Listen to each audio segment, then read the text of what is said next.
کہ جناب یہ اٹارنی جنرل پہ کہ کسی طرح سے بھی اس کیس کو خارج کیا جائے. لیکن اس کیس میں آج جو ڈیولپمنٹ ہونی چاہیے تھی کل کے ہائی کورٹ کے چیف جسٹس کی ڈیمانڈ پہ کہ جی فورینسک کا کوئی ادارہ بتائیں، اس پر کام ہونے کے بجائے آج جج صاحب کی بھی کسی نے بڑی زبردست بات کی کہ ریٹائرمنٹ کے بعد ایک کمیشن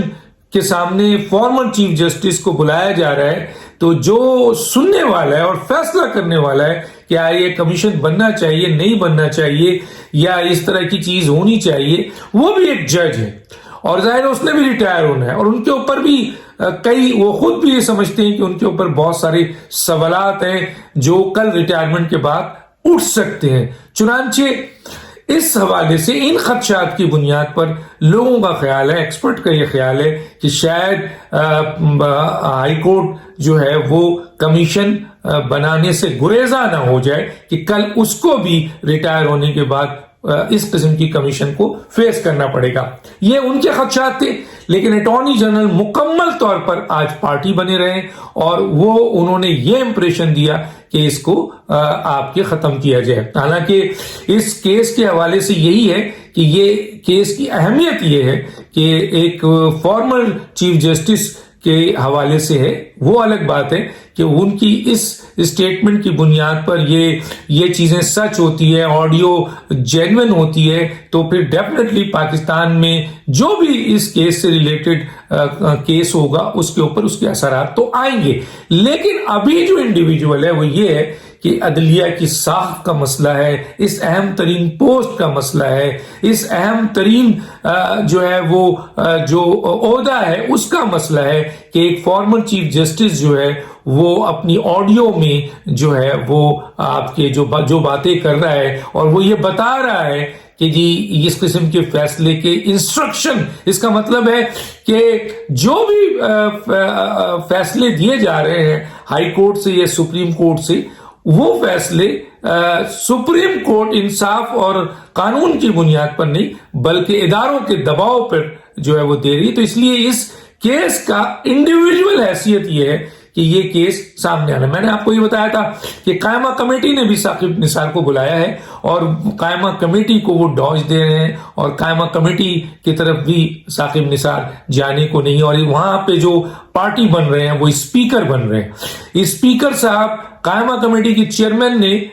ثاقب نثار کو بلایا ہے اور اسپیکر صاحب ثاقب نثار کو کہ تھرو انہی کے جانا ہے، تو وہاں پہ اسپیکر صاحب روک رہے ہیں. تو گویا اس بات کو بالکل واضح ہے کہ ثاقب نثار اگر پکڑے جاتے ہیں تو اس کا مطلب یہ ہے کہ عمران خان یا ان کی حکومت پکڑی جا رہی ہے، کیونکہ اٹارنی جنرل کا جو رویہ ہے اور اسد قیصر جاب جو اسپیکر کا رویہ ہے کہ وہ کسی صورت میں وہ ثاقب نثار کو قائمہ کمیٹی کی طرف نہیں جانے دے رہے ہیں، وہاں بلاک کر رہے ہیں. اور حالانکہ میرٹ پہ کیس ہے، آپ کے ثاقب نثار بتا دیں کہ بھئی یہ میری آواز نہیں ہے، آپ اس کی انویسٹیگیشن کرا لیں، میرا ان چیزوں سے کوئی تعلق نہیں ہے، 2 منٹ کی بات ہے. لیکن اسپیکر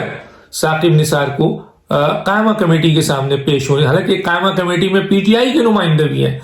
اور دوسری اپوزیشنز کے بھی لوگ ہیں، سارے لوگ موجود ہیں، لیکن اسپیکر وہاں آڑے آ رہے ہیں اور ان کو نہیں آنے دے رہے ہیں. اس سے صاف واضح ہے کہ ثاقب نثار کی انوالومنٹ جو ہے موجودہ حکومت سے ہے، اور یہاں پہ اٹارنی جنرل نے جس طریقے سے اس کیس کو ایز اے اسسٹ کرتے وہ اس کیس کو میں پارٹی بنے ہیں اور وہ پوری طرح کوشش کر رہے ہیں کہ کسی طرح سے اس کیس یہ جو ایپلیکیشن ہے اس کو ڈسٹ بن میں ڈلوا دیا جائے عدالت کے ساتھ. اور میں نے ایک اور بات کی جو میری صرف بات نہیں ہے، بہت سارے جو لیگل ایکسپرٹ ہیں ان کی آبزرویشن ہے کہ یہاں پر جب فیصلوں میں اداروں کی جو کرنے والے لوگ ہیں، چاہے وہ آرمی ہو، چاہے وہ نیب ہو، چاہے وہ میڈیا ہو، چاہے وہ آپ کے عدالتیں ہوں، جب وہ کہیں ان کو خیال ہوتا ہے کہ کل ہم بھی اس قسم کی جگہوں پر کٹہرے میں کھڑے ہوں گے تو ایسے کیس کو وہ گھمانا چاہتے ہیں. تو یہاں پہ بھی ایک تاثر آیا ہے آج اسلام آباد ہائی کورٹ کے جج کے ریمارک سے کہ وہ آپ کے یہ سوچ رہے, گفتگو میں بھی یہ بات آئی کہ جناب ایسے تو بہت سارے کیسز بنتے ہیں اور ہم پر بھی بنے ہیں اور کل کیا کمیشن بنے گا, اور اس کو پھر اٹارنی جنرل نے بھرپور سپورٹ کیا ہے. گویا اس کیس کو اور دوسری جو چیز ہے وہ بار بار اٹارنی جنرل جو ہے اس کیس کو مریم نواز اور نواز شریف سے ریلیٹ کر رہے ہیں. اتنا خوف ہے, اتنا ڈر ہے اس حکومت کو کہ حکومت تو بینیفیشری ہے. سب کو پتا ہے کہ حکومت بینیفیشری ہے, وہ سلیکٹڈ حکومت ہے, اور ڈیفینیٹلی اہم ترین ادارے کے چند لوگوں نے عمران خان کو لانے میں جو اپنا کردار ادا کیا ہے وہ رانا شمیم کیس میں بھی نظر آتا ہے, وہ آپ کے جج ارشد ملک کی ویڈیو میں بھی نظر آتا ہے, اس آڈیو میں بھی نظر آتا ہے. اب ان کو اتنا ڈر ہے اس حکومت کو کہ ثاقب نثار سامنے آ گئے تو پھر تو دودھ کا دودھ اور پانی کا پانی آئے گا. ان کو حلف دیا جائے گا, ان سے آرگومنٹس ہوگے, ان سے پوچھا جائے گا, ان کو اپنی سچائی ثابت کرنی ہوگی, اور وہ نہیں کر سکیں گے تو یقیناً وہ تمام لوگ ایکسپوز ہوں گے جو اس کے بینیفیشری ہیں, جو لوگ اس کیس کے ساتھ جڑے ہیں. تو وہ کوئی بھی نہیں چاہتا ہے کہ یہ کیس چلے, اور بہت بڑی بات ہوگی اگر اسلام آباد ہائی کورٹ اس پہ کمیشن بناتا ہے اور اس کی انکوائری, اور یہ کہا جاتا ہے کہ جی اوریجنل تو نہیں ہے بھائی. جب آپ کمیشن بنائیں گے تو پھر کمیشن کے پاس بہت اختیارات ہوتے ہیں, اور وہ کمیشن پھر احمد نورانی کو بھی بلائے گا, پھر وہ اس ادارے کو بھی اپروچ کرے گا, وہ فورنسک جو اوریجنل ہے ان سے رابطہ کرے گا, اور پھر اس کے پاس بڑے اختیارات ہوں گے کہ وہ تمام اوریجنل آڈیو کو بلا کر پھر مزید فورنسک کرا کر عدالت کے سامنے پیش کر سکتا ہے. لیکن ایک ایڈوکیٹ جو ہے جس کے پاس یہ اوریجنل نہیں ہے, اس کو یہ کہنا کہ آپ کے پاس اوریجنل نہیں ہے تو یہ کیس ختم ہو جاتا ہے, یہ غلط ہے. یہ کمیشن کا کام ہے, اور بہت بڑا یہ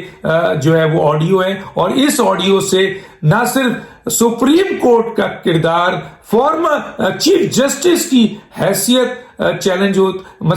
ہوتی ہے یا اس کی کریڈیبلٹی خراب ہوتی ہے, اور اسی طریقے سے اس کیس سے جڑے ہوئے جتنے بھی کیس ہیں اس کی بھی جو ہے وہ سچائی سامنے آتی ہے, اور آئندہ اس قسم کی جو واردات میں کہوں گا اس سے بچنے کا بھی یہ ایک بہت بڑا ذریعہ ہوگا. تو امید یہ کی جاتی ہے کہ کل ہائی کورٹ یہ فیصلہ کرے گا کہ کمیشن بنے, اور کمیشن کو بہت پاور ہو کہ وہ جس کو چاہے بلائے تو وہ اوریجنل ٹیپ جو ہے یا اوریجنل ساؤنڈ جو ہے وہ خود بخود چلتے ہوئے اسلام آباد ہائی کورٹ آ جائے گا, اس کمیشن کے پاس آ جائے گا. یہ اس ایڈوکیٹ سے مانگنا جس نے یہ پٹیشن اس ادارے کی اہمیت اور وقت اور اس پوسٹ کی اہمیت اور وقت کے حوالے سے اور یہ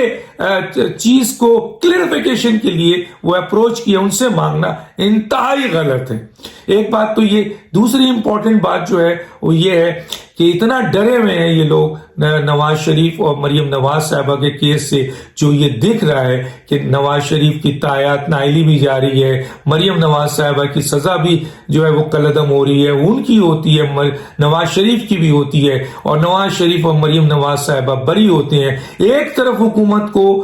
ثاقب نثار اگر پکڑے جاتے ہیں تو وہ تمام فیکٹرز بھی پکڑے جاتے ہیں جنہوں نے بہت بڑی سازش کی تھی کہ الیکٹڈ حکومت کو گرایا تھا اور غیر قانونی اور غیر آئینی سزا دی ہے. دوسری طرف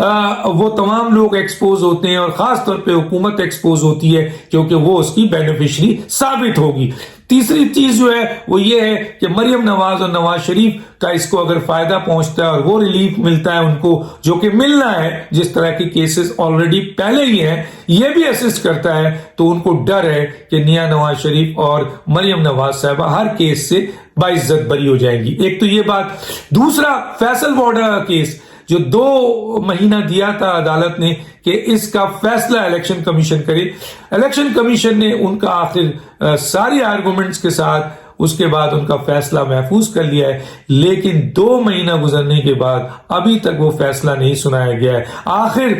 فیصل وارڈا کے پیچھے کون سا خفیہ ہاتھ ہے جس کی بنیاد پہ الیکشن کمیشن یہ سارے کام کرنے کے باوجود, سارے آرگومنٹ کرنے کے باوجود, فیصلہ محفوظ کرنے کے باوجود, آپ کے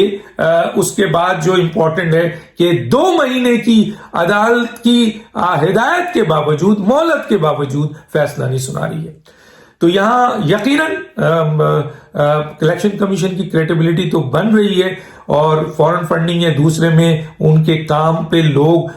ان کو ایک اچھا ادارہ اور اچھا چیف الیکشن کمشنر سمجھ رہے ہیں، لیکن فیصل وارڈا کا کیس رکنے کی بنیاد پر ان کی کریڈیبلٹی پہ کوشچنز آ رہا ہے، کیونکہ یہ کیس صرف فیصل وارڈا کا نہیں ہے، بلکہ یہ کیس اب انصاف اور قانون کی جیت ہے، ایک عام آدمی کی جیت ہے، جوڈیشری کی جیت ہے، الیکشن کمیشن کی جیت ہے، کہ ایک آدمی جو تکبر کے انتہا پہ بیٹھ کر ٹی وی پہ اور ہر جگہ بات کرتا تھا، اور جو گلٹی بھی ہے اپنے ڈاکومنٹس کے لحاظ سے، اس شخص کو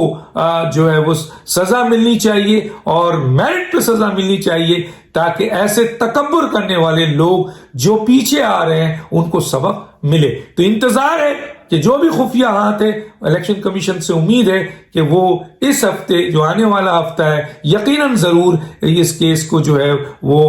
فیصلہ سنا دیں گے، اور اگر یہ ہفتہ بھی گزرتا ہے تو اس میں کوئی شک نہیں ہے کہ چند خفیہ ہاتھ الیکشن کمشنر کو روک رہے ہیں، اور یہ الیکشن کمشنر نیب کے چیئرمین نہیں ہے تو کیوں روک رہے ہیں؟ تو دانش کو یاد دیجیے، اللہ حافظ۔